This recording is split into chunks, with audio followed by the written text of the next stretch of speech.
G'day folks, just a bit of a Monday update. I got a little special delivery today from anythingradioactive.com, and that is the little speaker attachment for my Geiger counter and the adapter they sell as well.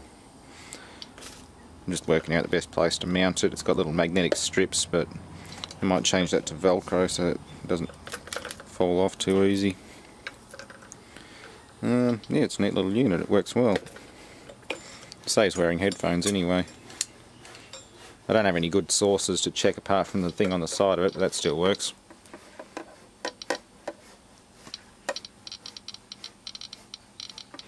The meter took a big knock during shipping though.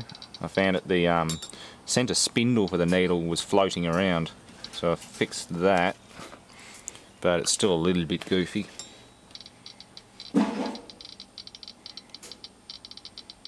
It does work, but yeah, she took a hard bump in transport.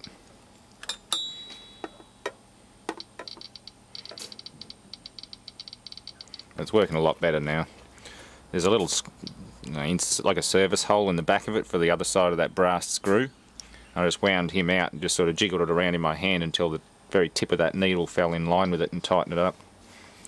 And it centered it again. Because before, that little copper coil and everything was just flopping around in the housing.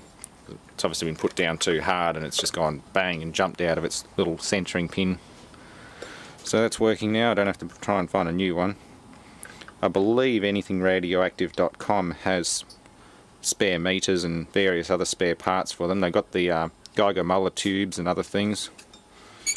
Yeah, check them out. I'll put a link in the description. They're very good with the shipping and everything on this, so the least I can do is recommend them. It's probably one of the only websites on the internet that does specifically radioactive, well, parts and pieces, glass marbles, uranium glass stuff. They've got various Geiger counters for sale, whether they're little pocket type ones, fairly expensive modern ones, and a lot of CDVs. You get the high range ones very cheap, but these low range ones always command a lot more because they're more practical.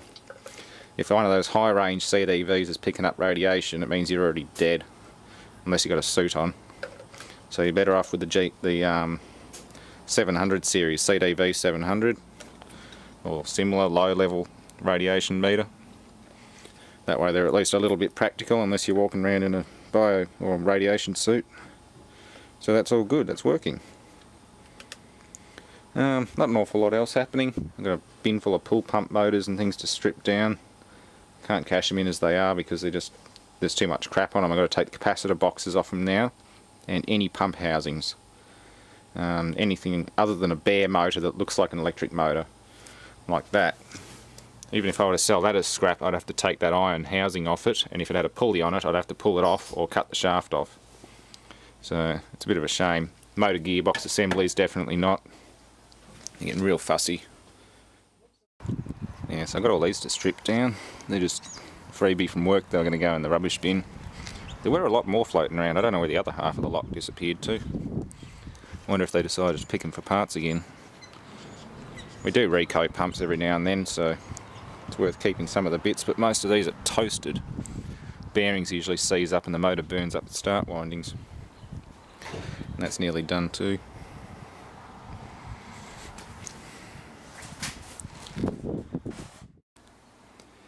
Yeah, trying to sort out what I can get rid of in here too. I'm going to finish that Morris engine off, or at least get rid of it as spare parts.